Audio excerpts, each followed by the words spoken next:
Please welcome to Concordia, David Rubenstein, co-founder and co-executive chairman of the Carlyle Group, and Stephanie Ruhle, senior business correspondent at NBC News. Stephanie?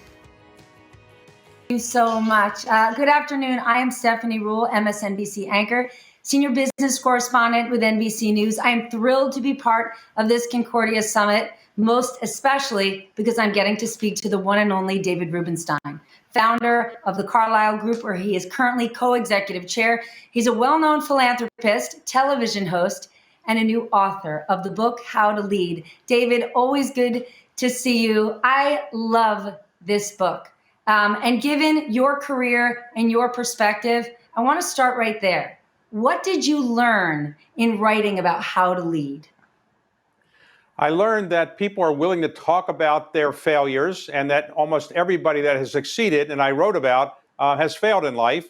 I also learned there are other qualities that are very important. You have to learn how to communicate with people, how to tell them what you want to do so they can follow you if you're going to be a leader. You also have to, if you're going to be a leader, I think be having some humility. I think there are great people who are leaders that are probably not humble, but generally the people in this book and the ones I most admire have some humility. Now, I never interviewed Napoleon or Julius Caesar or Charlemagne. I'm not sure, maybe they weren't humble, but the people today that I've interviewed and I most admire have a great deal of humility, and I think that's very important and a good leader. That's stunning. When you think back on your own career, when you were starting out in business, before you were a philanthropist and an author, would you have thought that great leaders share the common trait of being humble? No, I would have thought they've been fairly arrogant. But when you get to the top, you realize you've had a lot of luck. And what I say is that one of the first qualities that you see in these people is they had luck. They realized that they got a little bit lucky. Bill Gates got lucky, or Jeff Bezos got lucky. Something had a lucky break for them. And so they realized they didn't get to the top all by themselves. And also, the best leaders know how to share the credit. Ronald Reagan famously said there's no limits to what humans can accomplish if they're willing to share the credit. And I think many of these people got to the top, realized that they had a lot of people help them, mentors along the way, partners along the way. And so I think that's an important thing as well. In my own case, I got very lucky and made some mistakes early on, but I overcame them. And I think most people who get lucky in life probably have mistakes they've overcome. Do you think what makes a great leader today has changed in the last 10, 20 years? Sure. Today, I think people are focused much more on collaboration. I think many people today realize you need to work with other people. So even Bill Gates had a partner at the beginning, or Steve Jobs had a partner at the beginning. Everybody's had some kind of ability to help them along. I think people recognize that.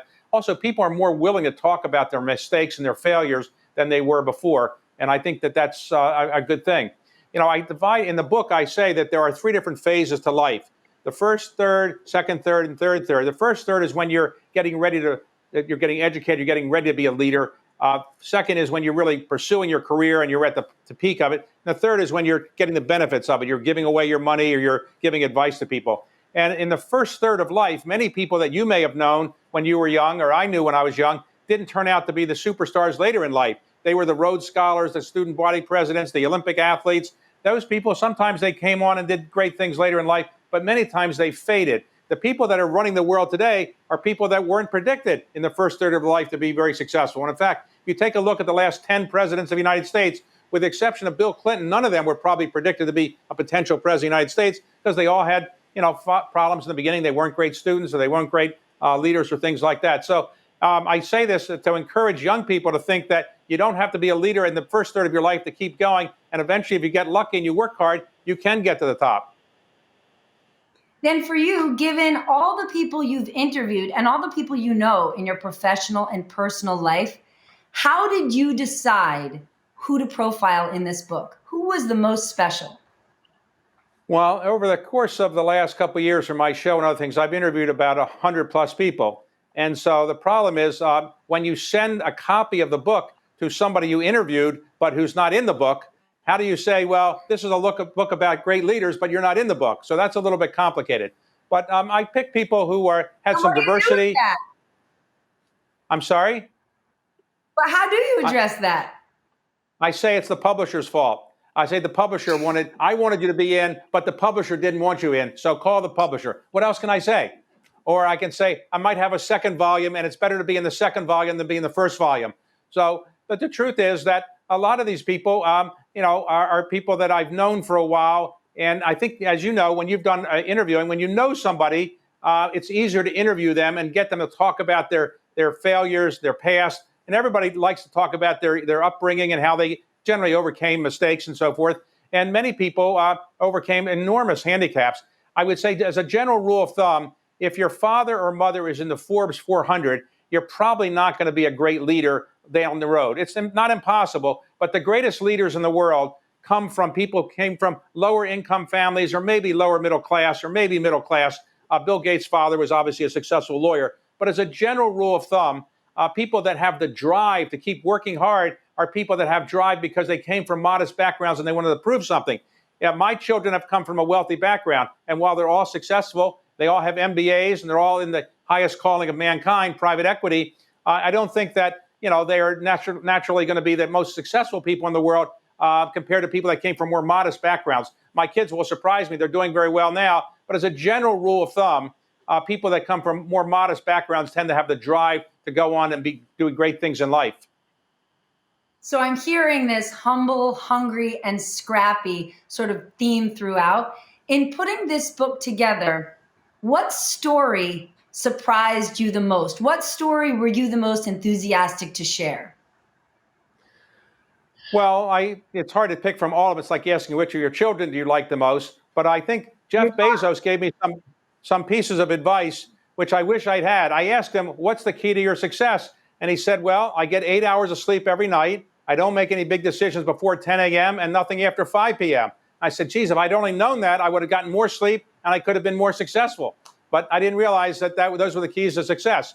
Oprah Winfrey, I did suggest to her that maybe, since being a government employee in the past or having government experience is not necessarily a qualification any longer to be president, maybe she should run for president. And she, flirted with it for a while in the interview and then later. But I think she concluded in the end that being Oprah is better than being president. And she's probably right. Wow. As you said before, you have interviewed hundreds of people over the last few years. Is there someone you haven't that you really want to, especially as you think about this leadership vertical?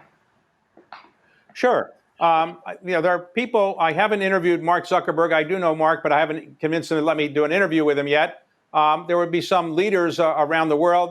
Xi Jinping would be one.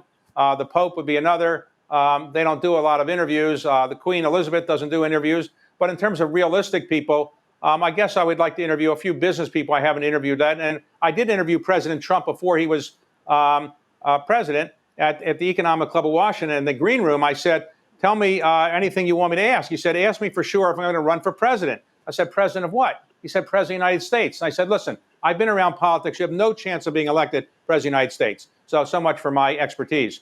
Of course, the interview form, as you know, is a relatively new phenomenon. I'm sorry? When you said to now President Donald Trump, you have no chance of being president, what did he say back? Well, I wasn't the first person that told him that. There's a lot of people that told him that. And so I think he had the last laugh. He made it. And he liked the interview. He called me later and said he would. It was one of the best interviews he had. And I've talked to him since about letting me interview him again. We haven't arranged it because of COVID, because of complications. But I hope whatever happens in the election, I'll get to interview him again. So I also would, like to point out that the interview format is a format that is a relatively new one. I think it may have been invented as entertainment on the Tonight Show in the 1950s. Before that, you didn't really use interviews, a way of getting information out of people or kind of having entertainment. So I think about it. We don't have interviews of Abraham Lincoln, George Washington, John Adams, or Cleopatra, Charlemagne, Henry VIII, William Shakespeare. I wish we had interviews of those people. I wish someday it would be possible to have interviewed them. And I say, like, if I interviewed Shakespeare, I'd say, who really wrote these plays? How come you get all the credit for it? Who really wrote them? Or say to Cleopatra, who was a better lover, Mark Antony or Julius Caesar? Or Henry VIII, why didn't you get a prenuptial agreement? Or something like that. So, these are things we're never going to know the answers to. Okay, sir. Those questions, now this is interviewer to interviewer, require a whole lot of chutzpah. Do you think if you were sitting across from Cleopatra or Henry VIII today, Tonight Show style, you'd be able to off one of those questions? Because I could not. Well, you can't do those at the outset. You might have to work your way up into them. And you also have to see what the person's capacity for humor is. If a person has any humorous bone in their body, I wouldn't try some of those questions. But, for example, I'm going to be interviewing Peter Baker and his wife, Susan Glasser, on a book party next week. They have written a new book on Jim Baker. And it's a terrific book on Jim Baker. And I'm thinking, what can you say at the beginning that will be a great icebreaker? So the question I'm going to ask, which is something like this. Jimmy Carter, for whom I work, said the only time he ever came close to getting divorced in his 70-year marriage was when he wrote a book with his wife. So how did you two manage to write a book together and not get divorced? So a question like that is an icebreaker. And, if they have a sense of humor, then, you can go on from there. I think people that watch interviews, in the end, they like to see a little humor and a little bit of the ice breaking. And you want to see how people react when they're not just so scripted. So when you ask an offbeat question, which isn't anticipated, you often get an unscripted answer, and people like that. David, you have interviewed over the last few years some of the most extraordinary leaders. And I don't think you went into this thinking you would sit down for interviews and you'd be breaking news, but you have a number of times. Has this played out the way you thought it would? When you even started your show, did you think 5 years later, here you would be with a book about some of the most extraordinary icons of our time?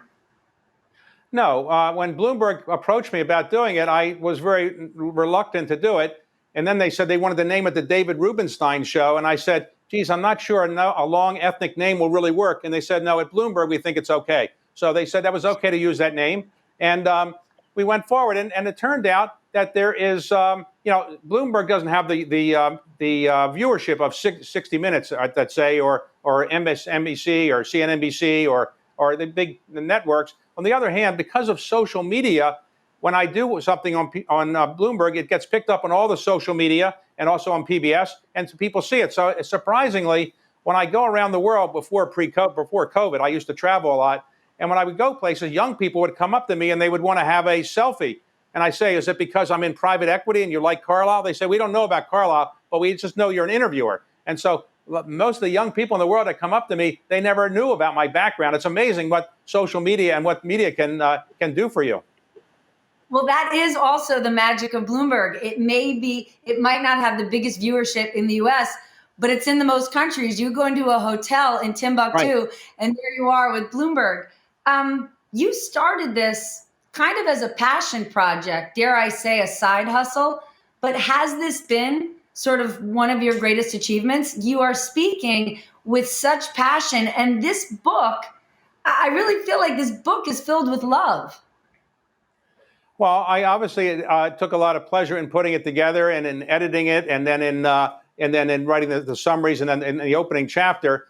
And so, I don't know whether if my obituary has already been prepared by the Washington Post or something, whether it will say at the beginning an interviewer or a private equity person, or I don't know what it'll say, but I do enjoy it. My big regret is this. I am now 71 years old. So I used to view myself as a baby boomer, but now I'm told I'm a senior citizen. And so when I go to Whole Foods, they say, well, you go in the senior citizen line, you can go in quicker or something like that. So people look at me differently. But I realize at 71, I've now have 2 books out. But what was I doing in my 60s, 50s, 40s, and 30s? I wish I had been writing books then, because in the end, books are probably going to be a longer and a greater legacy than all the other stuff I might have done. But I'm trying to catch up for it, trying to do one a year. Well, you did a lot of things during those decades. Has writing this book, meeting these people, learning their styles, has it changed your leadership style? Well, to some extent, it has, but you could argue that I've interviewed people that have the same style that I have, which is to have some humility, come from modest backgrounds, failed a lot. But I would say I've learned a lot from these people, but I also have worked with some of them. For example, Jim Baker was in our firm, and I greatly admired him as when he was in government. And when he was in our firm for 12 years, I saw why he was so successful. And so some of these individuals I've actually worked with either in the business setting or in the nonprofit setting. And when you get to work with these people, you can see up close that they really have a lot of skills. It is often said that nobody is a hero to their valet, which is an old saying meaning when you get to be close to somebody, you see his or her warts. But when you get close to the people in this book, everybody has some warts. Everybody, including me, has warts. I have plenty of warts. But you get to see why these people were so successful. And so one of the great pleasures of my life is getting to know these people, because I can see what they did to really achieve something that was great. And then ultimately you're trying to say, maybe I could do some of this myself. So I'm getting old to do that. But I hope that young people will read this book and say, I can do what this person did, or I have an idea that came from this person. So I really want to inspire younger people, because our society is dependent on leaders. If we don't have leaders, we're not going to really get very far. So we need to get in all walks of life that we have in this society, in our country, leaders. And hopefully some of the people that are young and read this book will be inspired to do some things that are even better than what the people in this book did. Well, you don't have to be young to get inspired. People of all ages can get inspired and adopt some of these. Beyond just leadership styles, some anecdotal stories in the book, actual practices, things some of these leaders do that are really quite special. Indra Nooyi is one. Could you share with me sort of what the story she told you? Yes, Indra Nooyi is a very unusual person. Remember, even today, there are only 38 women who are Fortune 500 CEOs. So only 38 out of 500 are women. When she became a CEO, there were even fewer, probably maybe 20. But she was the only immigrant woman CEO. She was the head of Pepsi and as an immigrant. And she told me a very interesting story of how she kind of keeps her employees, bonded a bit. She got an idea when she was in India, and she pursued that idea. And what she would do is she would write letters, in effect, report cards to the parents of her senior employees saying, your son is doing a great job. Let me tell you why he's really good. Or your daughter's doing a great job. Let me tell you why. Well, when the parent would call the child up who's working for Indra and say, your great boss has just written a letter saying you're such a wonderful person, you must have such a great boss to be able to take this time and care. Well, it bonded the employees further with Indra Nooyi. Also, Indra Nooyi's mother reminded her one time that it was most important is how she was with her family. So Indra Nooyi one time came home and wanted to tell her mother that she'd just been named president of Pepsi. But before she could get it out of her mouth, her mother said, no, your job here is to go to the grocery store and get the milk. Go get the milk. And when you bring back the milk, then you can tell me what's more important. But not right now in this house, you're not an important person. You're only the mother of the children, and your job is to go get the milk. Nothing makes you more humble than your mother telling you what to do. I do want to ask you, go ahead. Maybe on a more somber note, one of the extraordinary people that has been one of your guests recently passed away, of course, Justice Ruth Bader Ginsburg. Right. Can I ask your impression of her and how she sort of changed your view? I got to know her because as the chairman of the Kennedy Center, was a frequent attendee to operas. She loved opera, and so she would come a number of times. And every time she was in the audience, I would, say if I had to make a speech that night, I would say, and by the way, Justice Ginsburg is here. Well, that would be a 20-minute standing ovation. Nobody else I ever introduced, nobody, presidents of the United States, nobody ever got a 20-minute standing ovation. And she would get it all the time. People loved her. Because of her personality. I got to know her reasonably well, interviewed her a couple of times. The interview in the book occurred at the 92nd Street Y. And she just was a deeply intellectual person, had overcome lots and lots of, I would say, areas of discrimination because she was a woman, because she was Jewish, because she was a mother when she was trying to get jobs. But she's just an intellectually gifted person. And it's hard to see how a person with such a small package, such a small size, could have a brain that was so gigantic. But her brain was quite extraordinary. And it was difficult to interview her at times because she had unlike most people, including me, when you get asked a question, you respond right away. When you ask her a question, she would actually sit there and think for 10 or 15 or 20 seconds and be silent. And then she would actually give you a very, very good answer. Very unusual to do that. But somebody I greatly admired. And I had been planning to interview her one more time for the Smithsonian. And I just made arrangements to do so a couple of days before she passed away. And obviously, her office was making the arrangements with me, and they obviously had no idea that it was going to happen that quickly. Well, you're very lucky you got to spend so much time with her. Since you really do interview a broad swath of people, I wanted to ask CEOs, politicians, pop culture icons, are there similarities between individuals in those specific verticals? Well, politicians tend to be more careful about what they say because they can't be quite as open when they're still in office because of all the reasons you know. CEOs also have lots of constituencies, so they have to be careful. When you get somebody that's an artist, for example, or not doesn't have a big retinue that they have to say certain things in front of, you can get maybe more frank answers from time to time. And among those that I was very admiring, I am very admiring of, was an artist was Yo-Yo Ma, the greatest cellist in the world, but also one of the great ambassadors for culture. And he's just an extraordinary human being. And even if he wasn't a great cellist, he would be somebody that you would greatly admire. His only deficiency was that when I interviewed him, at the end of the interview, he said, "Here, take my Stradivarius, and why don't you play it?" And I was thinking that Mr. Stradivari was probably turning over in his grave when he heard "Twinkle, Twinkle, Little Star" come on the Stradivarius. So I hope Mr. Stradivari was okay with that. But anyway, Yo-Yo is quite an extraordinary person. I do want to ask you, how would you describe your own leadership style?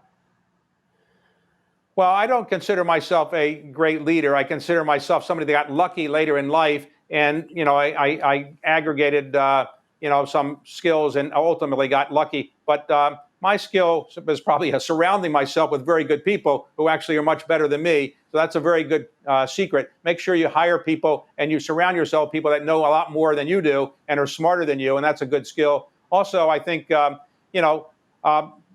communicating with people what you want is important. Maybe I was good at that. But I also think retaining some humility, because the things that I was doing that were most important to me were not the things that other people thought was most important. For example, my mother, I'm an only child. And so if you're a Jewish only child, your mother is probably very important to you.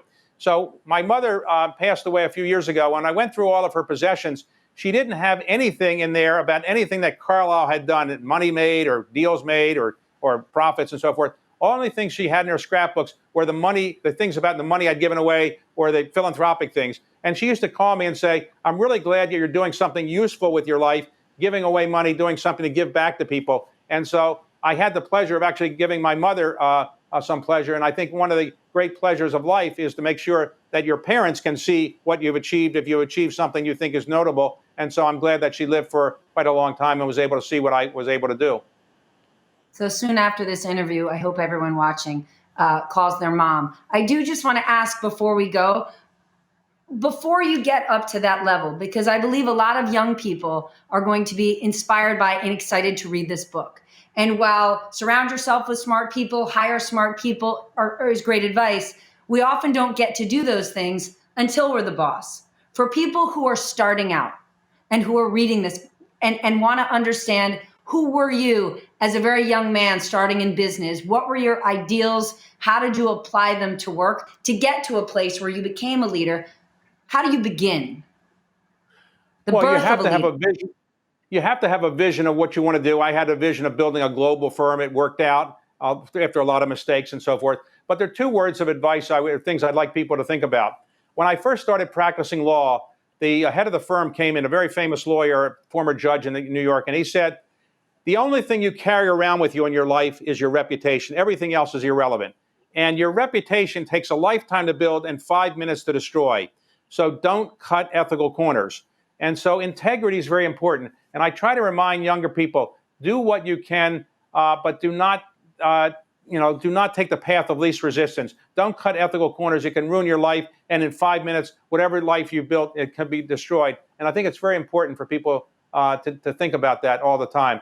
I also think that if you're starting out, remember that you need to keep learning. 35% of the people that graduate from college in this country never read another book in their life. They think they've got their degree, that's it. So it's a sad situation. It's called illiteracy to some extent, which is to say people don't read enough. They don't read books. And I keep telling people the most valuable thing you have is your muscle in your head, the brain. Exercise it every day. Read, and read particularly books, because books are going to focus your brain much more than newspaper articles or tweets. And so I just ask people to keep learning, because you've got to keep evolving and learn and learn and learn. If you think that you have all the ideas without other people coming to you with new ideas or learning more, you're making a mistake. Even Einstein couldn't by himself convince people that E equals MC squared. He had to work with it. He had to convince other people. He had to involve people. He had to do lots of reading. And so no matter how smart you are, you're not as smart as you think you are, and keep learning. Well, David, I didn't read over the last 20 minutes, but without a doubt, getting to spend this time with you made me better, smarter, and more inspired. Always good to see you, David. Thank you very much for a great interview. I appreciate your taking the time. Good to see you, Stephanie.